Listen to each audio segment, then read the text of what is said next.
The silent warning. The Galactic Coalition had existed for millennia, an alliance of over 30 intelligent species bound by an unspoken law: strength determined dominance. It was not a barbaric philosophy, at least not in their eyes. The strongest ruled, the weakest submitted. Civilizations that failed to adapt were absorbed, relocated, or, in rare cases, erased. It was the natural order, the way the universe had functioned long before any of them had set foot among the stars. But there was one species that had disrupted the balance: humans. To the Coalition, they were an anomaly. A species that had no right to be where they were, standing among the stars, expanding beyond their system, claiming territories as if they had been born for the cosmos.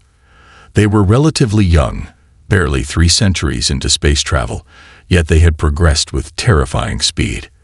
They had no empire, no sprawling fleets, no ancestral dominion over entire sectors of space, and yet something about them unsettled the most powerful minds in the galaxy. It was the way they refused to submit. The Coalition's leaders had seen it time and time again throughout history: an inferior species resisting for a time, fighting bravely, but eventually succumbing. Strength always prevailed. But the humans, they were different. When faced with overwhelming force, they did not surrender. They adapted. They innovated. They fought like creatures with nothing to lose, and every time the Coalition believed they had reached the limits of their capabilities, humanity shattered those limits with something new, something unthinkable. It was almost unnatural. But now, the Coalition was determined to put an end to the problem. The Epsilon Eridani incident had made that clear. A human colony, nestled in a system vital to Coalition trade routes, had refused an ultimatum to evacuate. It was a foolish decision, one that had sealed their fate. There would be no negotiations, no further warnings. The humans had been given a choice, and they had chosen war. Inside the Grand Council chamber, a place where decisions that shaped the galaxy were made, Supreme Chancellor Xirak of the Zorvith Dominion stood before the assembled leaders of the Coalition. His species, a race of towering insectoid warriors, had long held sway over military affairs. His voice, a deep guttural vibration, carried across the room. "The time for patience has ended," Xirak declared. "Humanity has tested the will of the Coalition for too long."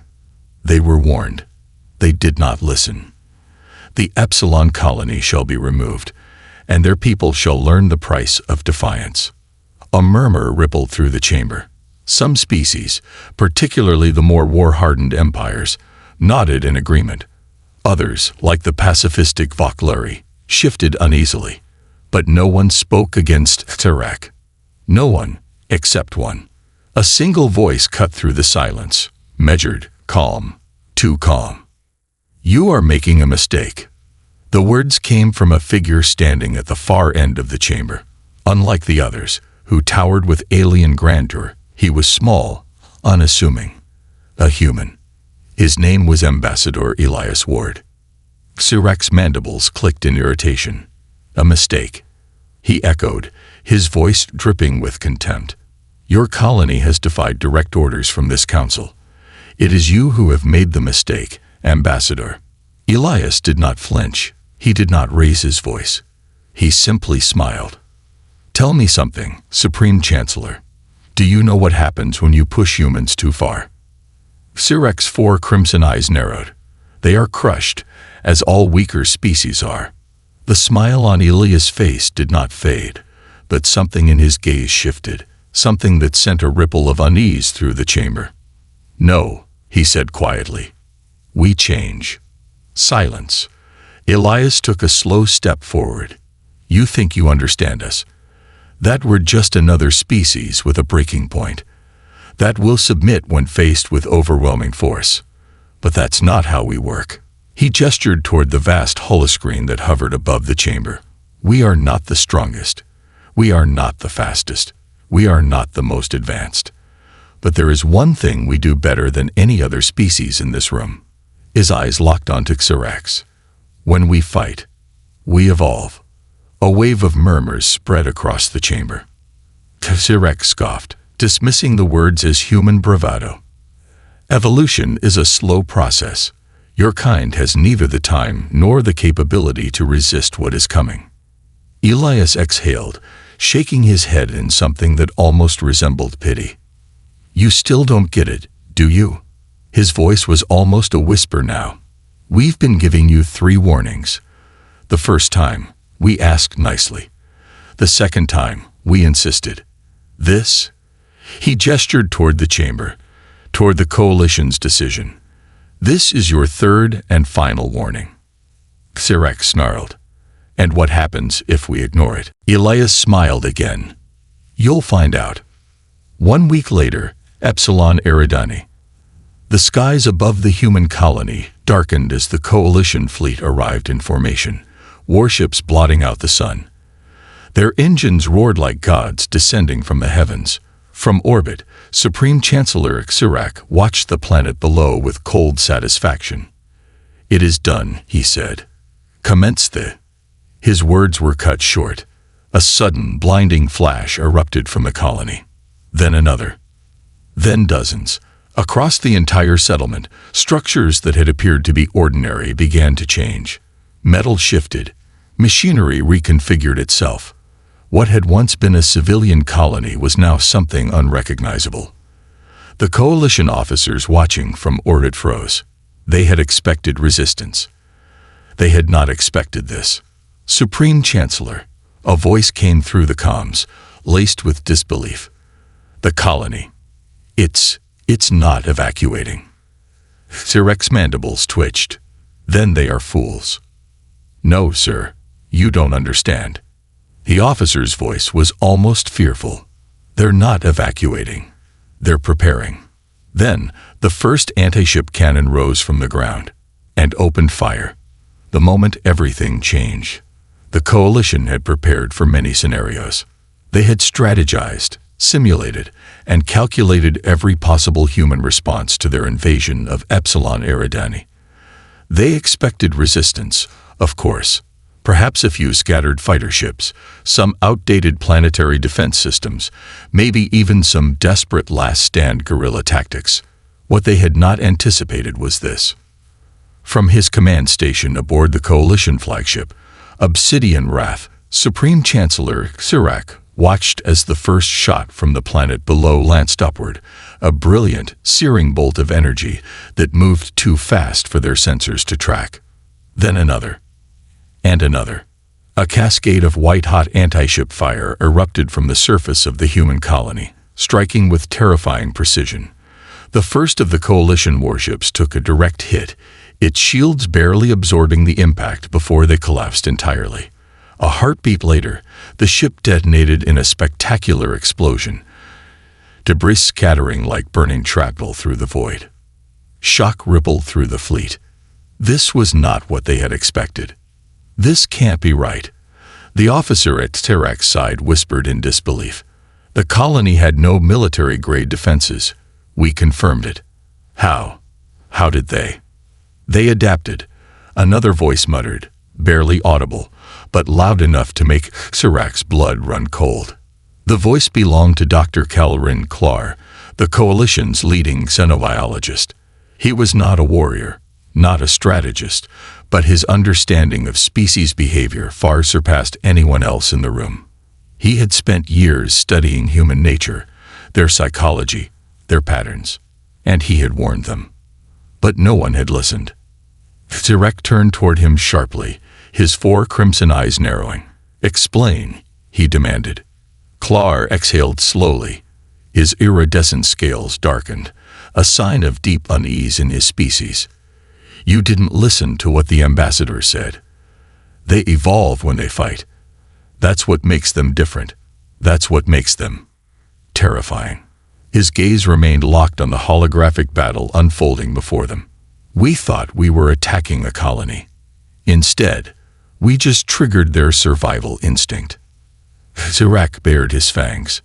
Nonsense. They're a primitive species. Primitive.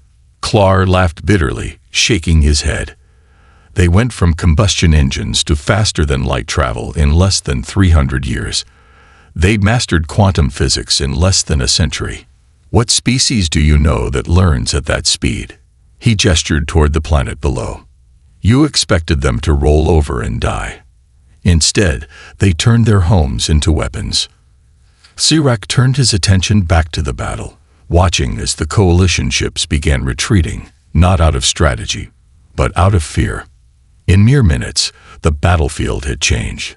What had begun as a simple planetary takeover had devolved into an ambush, a death trap designed with one purpose in mind: to punish the coalition for its arrogance. The communications channels crackled with panic. Shields failing. We're sustaining heavy damage. They're targeting systems air. I don't even know how, but there. We've lost the Red Talon. It's gone. Just gone. Sirach's clawed fingers dug into the armrests of his command chair. Regroup the fleet. Focus fire on the planetary installations. His voice thundered through the bridge, snapping the officers out of their panic. Burn that colony to the ground. For a moment, it seemed as though the order would be carried out. The coalition warships, massive and technologically superior, turned their devastating weapons toward the surface, their cannons glowing with power, preparing to wipe the colony out in one swift, overwhelming barrage. But then, they lost targeting. Every single targeting system in the fleet failed simultaneously. The main tactical officer, a reptilian Sithari, let out a panicked hiss. We've lost all lock-ons. Something's jamming our systems. Sirach's eyes widened. Jamming? That's impossible. They don't have the technology for. The ship lurched violently as something struck the side of the hull. For a moment, silence hung over the command center. Then Klar spoke again, his voice quiet, filled with dread. They do now. Epsilon Eridani, ground level. Sergeant Daniel Voss had been preparing for this moment for the past 3 years. The moment humanity stopped running. The moment they proved, once and for all, that they were not prey. He stood atop one of the many reinforced bunker installations that had been hidden beneath the surface of the colony. When the coalition first arrived, their initial scans had detected nothing more than civilian infrastructure, homes, factories, transportation hubs. That was intentional. What they didn't see was what lay beneath. It had been humanity's greatest deception. The colony of Epsilon Eridani had never been an ordinary settlement. It had been a trap, a fortress disguised as weakness, a testing ground for humanity's last line of defense. Voss exhaled slowly, gripping his pulse rifle as he watched the coalition fleet desperately try to fire back. They couldn't. The targeting jammers were working, flooding their systems with so much interference that their advanced weaponry was now completely useless, and it was about to get worse for them. Much worse. Sergeant, a voice crackled in his earpiece. The AI just finished the recalibrations. We're live. Voss smirked. You know what to do. From the depths of the colony, the next phase of the plan was activated. The satellite relays surrounding Epsilon Eridani blinked to life, their hidden networks linking together to form a single, terrifyingly powerful pulse. And then, they hijacked the enemy fleet's navigation systems. In the span of 5 seconds, the coalition warships lost control. Engines sputtered, flight paths scrambled. Entire battleships began careening off course, colliding with one another in a spectacular display of chaos. Voss let out a low whistle as he watched the carnage unfold. You dumb bastards, he muttered. You should have listened when we asked nicely. Aboard the coalition flyship, Sirach's rage boiled over as he watched his fleet fall apart. This is impossible, he roared, his voice shaking the chamber. We are the most advanced military force in the known galaxy. How are they doing this? Klar exhaled heavily. They told us, Supreme Chancellor. Sirach whipped his gaze toward him. Told us what? Klar's expression was grim. Please don't make us mad. A long, tense silence followed. Then, for the first time in recorded history, the coalition made a decision they had never made before. They ordered a retreat. Humanity had broken them, and the war was just beginning. The war humanity didn't want. The command center aboard the Coalition flagship Obsidian Wrath was a scene of utter chaos. Alarms blared. Holographic displays flickered with red warnings.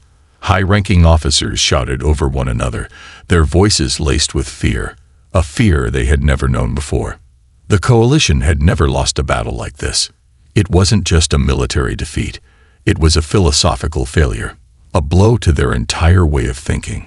Supreme Chancellor Xirak gritted his mandibles, trying to suppress the growing sense of unease crawling through his mind. The humans had outmaneuvered them, outsmarted them, and for the first time in Coalition history, they were being forced to retreat.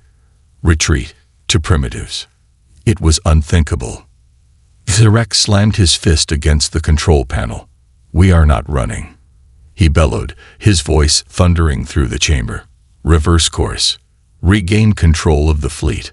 One of his tactical officers, a reptilian Sithari, turned toward him, his scales pale with fear. "Sir, we don't have control." Xirak froze. The words did not make sense. "What?" His voice was a deadly whisper. The officer swallowed hard. "The humans. They hijacked our systems. We are locked out.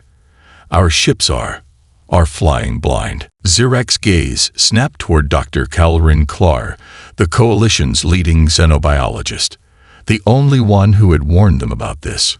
Klar didn't look smug. He didn't gloat. He only sighed. "They've already won," Klar murmured. Xirak refused to believe it. No, not to humans. Not to a species that was supposed to be weak. With a sharp flick of his claws, he activated the emergency override. "Initiate planetary bombardment. I don't care what systems are compromised. We wipe them from existence." The order was met with a long, dreadful silence. Then came the response. "Sir, we can't." Xirak's blood ran cold. "Explain." The tactical officer's fingers trembled as he brought up a holographic display of their ships. Xirak's breath caught. The fleet's cannons, the most powerful weapons in the galaxy, were offline. All of them. For the humans, they didn't just hijack our navigation, the officer whispered. They disabled everything. For a single, horrifying moment, no one spoke. And then, the humans made their next move. Epsilon Eridani, ground level. Sergeant Daniel Voss stood on the balcony of the central command bunker, arms crossed as he observed the wreckage in the skies above. He had always known this war was coming. Humanity had pleaded for peace, had offered diplomacy, had even warned the Coalition 3 times. But they didn't listen. They never did. So now, they were learning the hard way. A gust of wind blew across the command center, carrying with it the distant sounds of battlefield victory. The remnants of fallen Coalition warships still burned in the skies above, their wreckage falling like dying stars. Voss turned his attention toward the prisoners.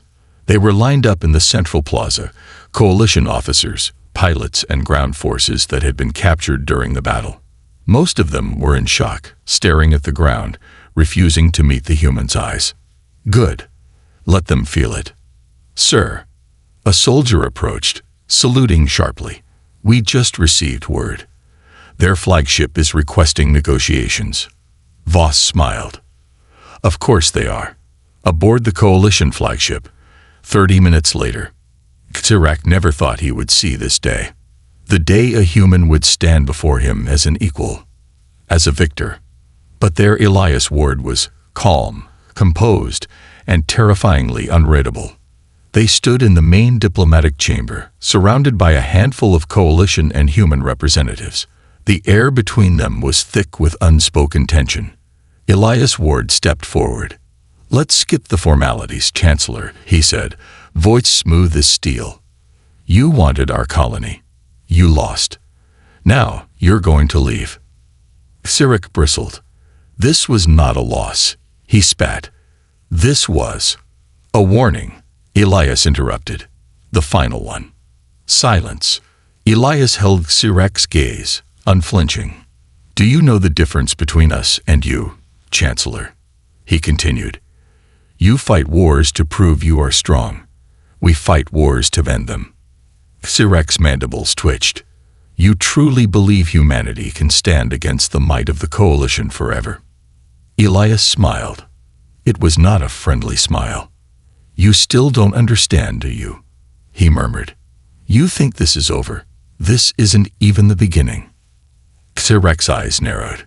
Elias took another step forward, his voice dropping to a whisper. "You started this war," he said softly.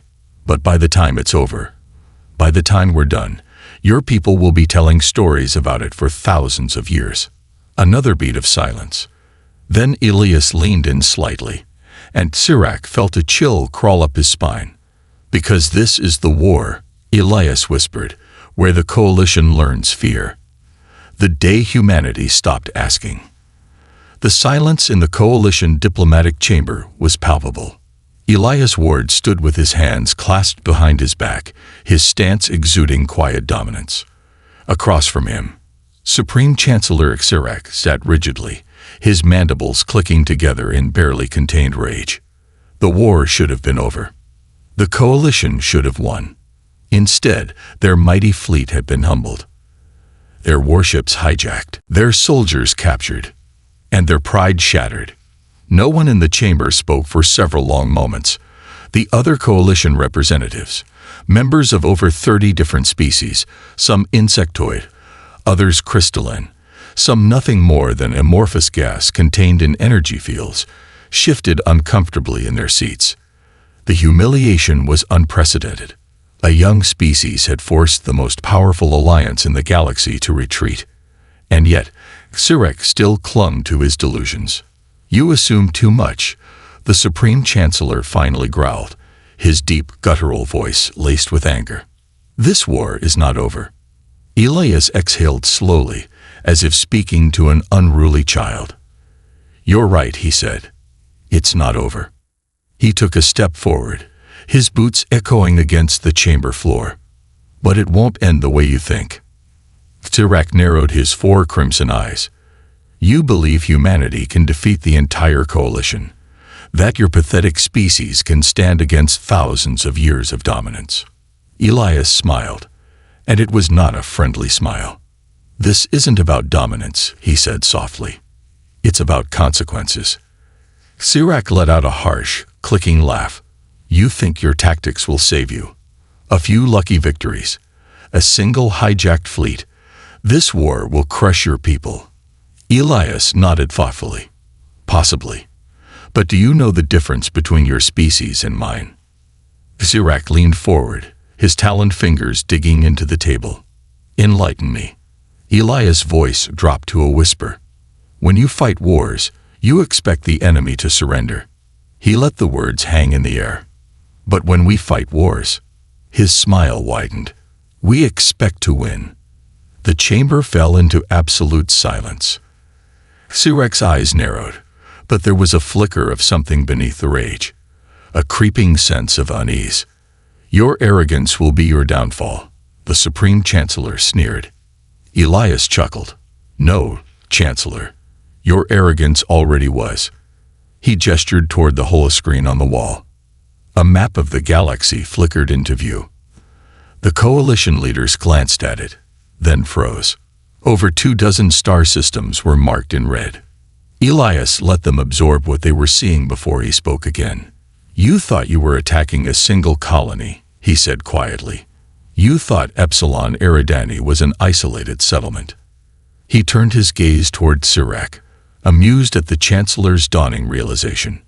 "But while you were sending your fleets here, we were already moving." One of the Coalition representatives, a crystalline being from the Vocalary consensus, spoke up, his voice filled with horror. These are our fuel depots, our supply chains, your weak points," Elias finished. Sirek's claws clenched into fists. "This is a bluff." Elias simply smiled again. "I'm giving you one chance, Chancellor," he said. "One last chance. Take your fleet. Take your people. and leave. Sirek bristled. And if we don't? Elias exhaled softly.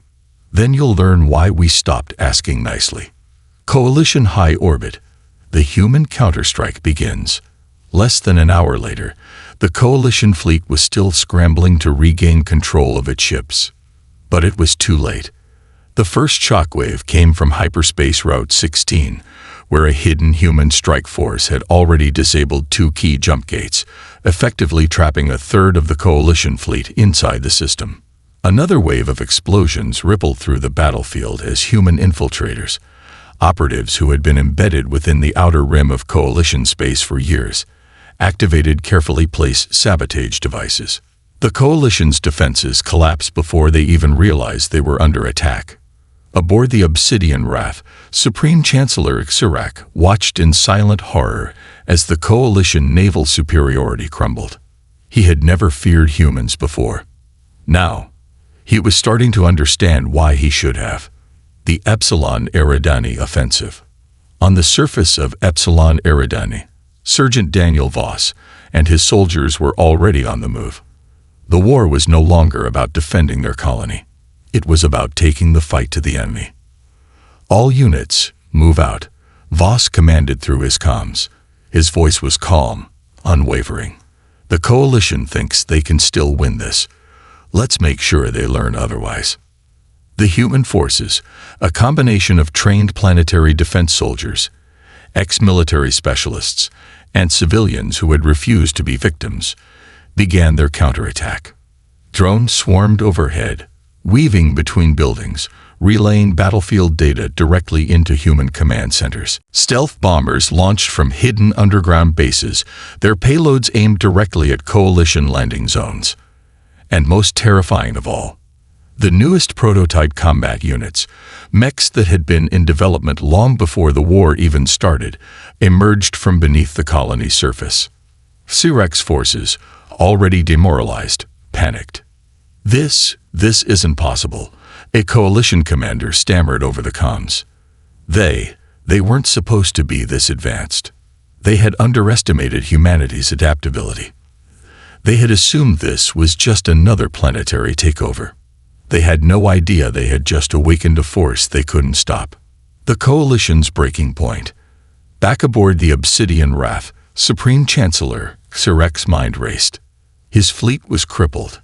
His ground forces were being wiped out, and his entire military strategy had fallen apart.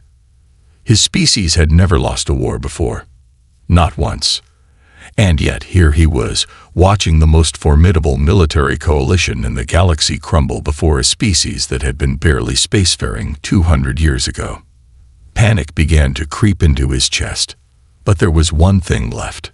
One last desperate option. "We need to regroup," he rasped, his voice strained. "We need to." Then his command console flickered. An incoming message. He hesitated, then opened it. A single sentence appeared on the screen. A message sent from an unknown source. But he knew who it was from, and it made his blood run cold. "You should have listened when we asked nicely."